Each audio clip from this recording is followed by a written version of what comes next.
Welcome to Democracy Now!, democracynow.org. The War and Peace Report. I'm Amy Goodman.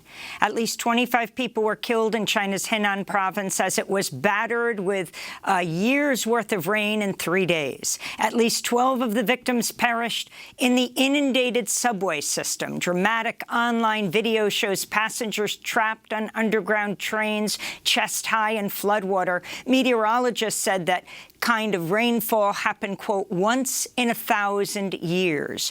Greenpeace has warned China's cities would see even hotter summers and wetter rainy seasons due to the climate crisis. China's evacuated at least 200,000 people.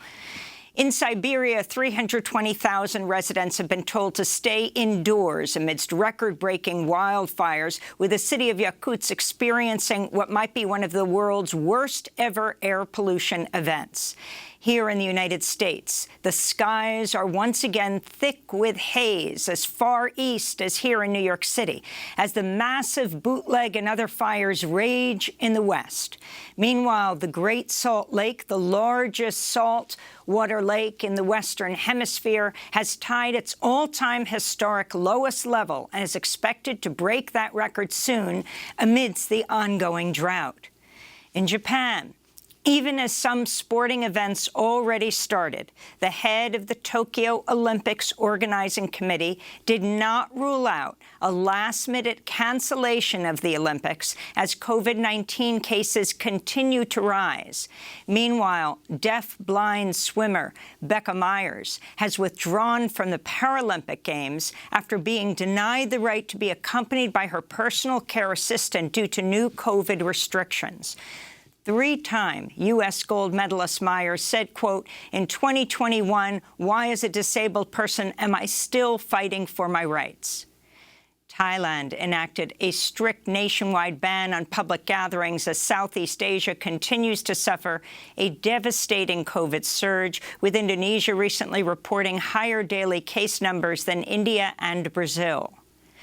Iran has put Tehran and surrounding areas on lockdown ahead of the Eid al-Adha holidays amidst a spike in cases. Meanwhile, France launched its highly contested health pass as officials issued warnings over the current outbreak. This is the French Health Minister, Olivier Véran. Yesterday, there were 18,000 new infections in only 24 hours. It means that the spread of the virus has increased by 150% over a week. We have never seen this before. As coronavirus cases also continue to rise here in the United States, the highly transmissible Delta variant now accounts for over 80% of new infections in the country. COVID-19 deaths also increased by nearly 50% over the past week. Oklahoma, Louisiana, and Mississippi have recorded some of the highest recent surges in cases.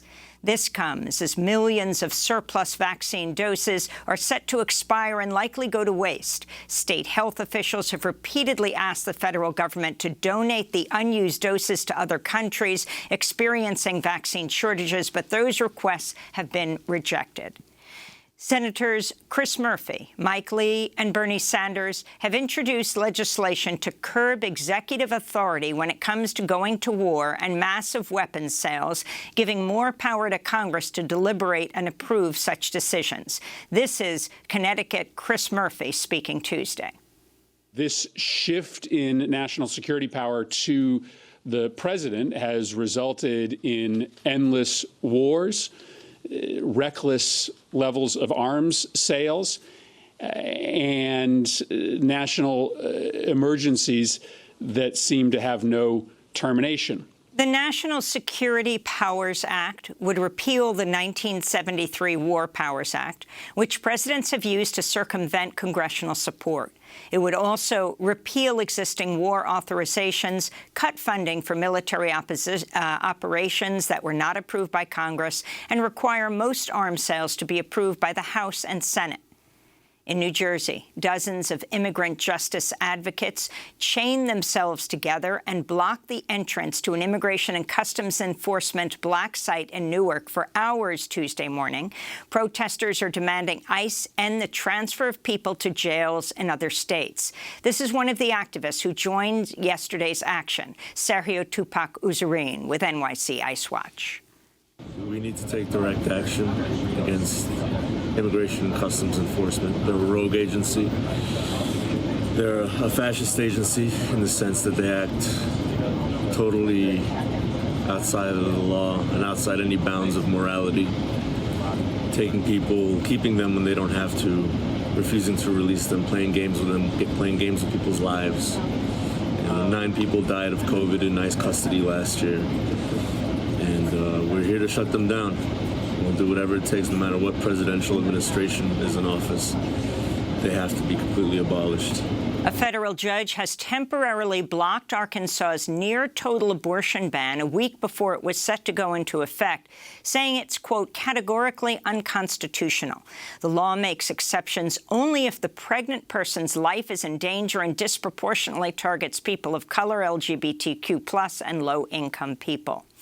In other reproductive rights news, the Mexican state of Veracruz voted to decriminalize abortion, joining just 3 other localities that also allow the procedure up to 12 weeks of pregnancy: Mexico City, Oaxaca, and Hidalgo.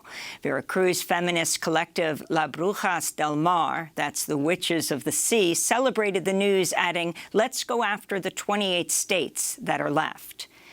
In Honduras, dozens of Afro-Indigenous Garifuna leaders and supporters took to the streets of the capital, Tegucigalpa, Tuesday, demanding the safe return of 4 Garifuna land defenders who were abducted from their homes a year ago by men wearing police uniforms. All 4 men were members of the group Black Fraternal Organization of Honduras. Among them was community leader 27-year-old Albert Snyder Centeno. In other news from Honduras, the U.S. State Department has banned former Honduran right-wing President Porfirio Lobo and his immediate family from traveling to the United States. Lobo is accused of corruption and accepting bribes from drug traffickers. He rose to power in 2009 in a contested election that took place after a U.S.-backed military coup overthrew Honduras's democratically elected government that same year. Lobo was backed by the Obama administration. French President Emmanuel Macron has been identified as a potential surveillance target for Morocco in the major data leak of Israeli company NSO and its Pegasus spyware.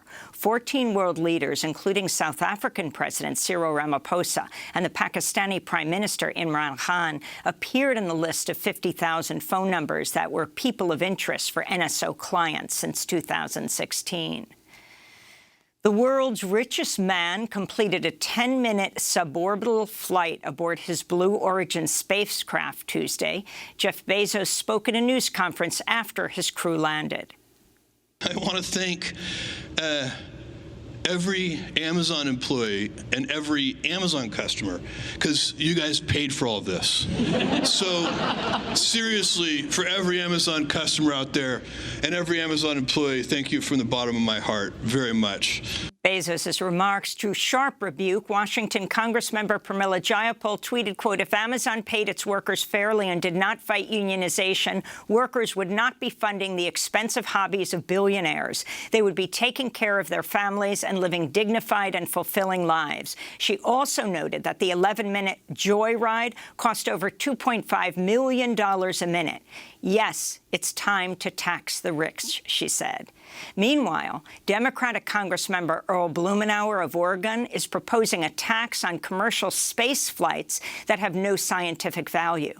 Space exploration isn't a tax-free holiday for the wealthy, said the Portland Congressmember. Others drew attention to the environmental impact of recreational space exploration, with author and former Labor Secretary Robert Reich tweeting that the billionaire's rocket launch emitted 200 to 300 tons of carbon dioxide per rider. Trump advisor and longtime ally Tom Barrack, was arrested Tuesday and charged with failing to register as a foreign agent for the United Arab Emirates, conspiracy, obstruction of justice, and making false statements to the FBI. The New York Times reported Barrack's real estate company received some $1.5 billion in investments from the UAE and Saudi Arabia between Trump's 2016 nomination and mid-2019. Barrack was chair of Trump's inauguration committee. Disgraced Hollywood mogul Harvey Weinstein was extradited from New York to California, where he'll face rape charges in a Los Angeles court. Weinstein, who's already serving a 23-year sentence for four sex crimes in New York, is charged in multiple cases of rape involving actors and models at Los Angeles hotels. South Carolina State University is forgiving the loans of 2,500 former students who had to stop their studies due to financial hardship.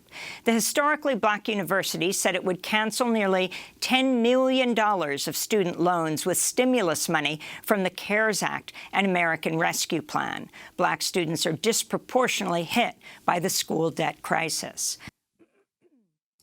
And a new study in the Journal of the American Medical Association reveals that Americans now have over $140 billion in unpaid medical bills owed to collection agencies.